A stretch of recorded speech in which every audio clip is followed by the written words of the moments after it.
শ্রদ্ধেয় আজকের সভাপতি সাহেব, মঞ্চে উপস্থিত মুআজ্জাজ উলামা ইকরাম, সামনে বসে থাকা আমার দিনী ভাই সকল, পর্দানাসীন মা বোন, সর্বজ্ঞ ওই মহান রব্বুল আলামিনের প্রশংসা করি, যিনি আমাদের মালিক, যিনি আমাদের খালিক, যিনি কুল কায়নাতের মালিক। তিনার প্রশংসা করে আমরা শেষ করতে পারি না, তারপরেও আমরা একটি ছোট্ট বাক্য দিয়ে তিনার প্রশংসা করব। সকলে বলি আলহামদুলিল্লাহ। আলহামদুলিল্লাহি হামদান কাসীরান তাইয়্যিবান মুবারাকান ফি। অতঃপর আমাদের বিশ্বনবী, বিশ্বনেতা হযরতে মুহাম্মদ মুস্তাফা, সকলে বলেন সাল্লাল্লাহু আলাইহি সাল্লামের উপর শত শত দরুদ ও সালাম বর্ষিত হোক। আল্লাহুম্মা সাল্লি আলাইহি আল্লাহুম্মা বারিক আলাইহি। আজকে আমরা আলোচনা করব, এটা খুবই গুরুত্বপূর্ণ বিষয় আলোচনা করব, সেটা হচ্ছে কোরআনের পরিচয়। আজকে আমরা এই শীতে গভীর রাতে আমরা বসে যদি কিছু না শিখতে পারি, তাহলে কিন্তু আমাদের বসে থাকাটা ব্যর্থ যাবে।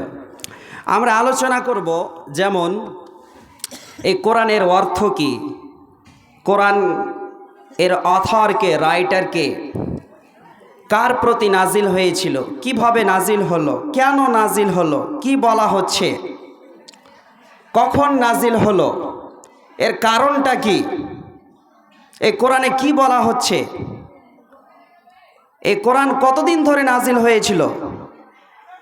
এই যে সমস্ত প্রশ্নগুলো আসছে আমাদের, আমরা কোরআন থেকে সব কিছু জানবো ইনশাআল্লাহ। আচ্ছা, এই প্রশ্নগুলো যে আমি করলাম সবারই কি জানা আছে বলেন তো? আছে? তাহলে যারা উঠে চলে যাবেন তারা কিন্তু বুঝতে পারবে না। এই গ্রামে নাই নাই করে 5,000 মানুষ হবে।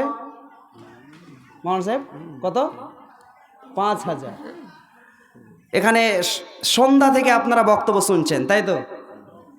এখানে যদি কোনো একটা মেলা হতো তাহলে এখানে জায়গা দেওয়া যেত না। কিসের আলোচনা হচ্ছে এখানে? কোরআনের। আজকে আমরা জানবো যে পৃথিবীর বুকে এ কোরআন কেন নাজিল হলো, এর ভিতরে কি বলা হয়েছে, এর কাজ কি, আমাদের কি সবারই জানা আছে? না। এখানে যদি একটা আজকে অন্য কিছু ঘটতো যেটা ইসলাম পছন্দ করে না, কোনো নেতামন্ত্রীর কথা বলা হতো, তাহলে এখানে ভিড় হতো। তোমরা পালাচ্ছ কেন বলো? আমি যদি বলি এখানে যারা বসে, যারা পালাচ্ছে, যে বলো তো কোরআনের অর্থ কি, কোরআনের মানে কি, বলতে পারবে? পারবে কি? যে কোরআনের অর্থ কি, মানে কি? পালালে হবে কি? হবে না। আমরা আজকে যে কোরআনটা আল্লাহ রাব্বুল আলামিন আমাদেরকে পৃথিবীর বুকে জীবনযাপন করার জন্য দিয়েছে, তার অর্থই যদি না জানি, তারপরেও আমরা মাজলিস থেকে পালিয়ে যাচ্ছি। যাই হোক, আমরা যেই কয়জন বসে আছি, আমরা ইনশাআল্লাহ বসে থাকব। একটু আগা দিকে চলে আসেন, সামনে চলে আসেন,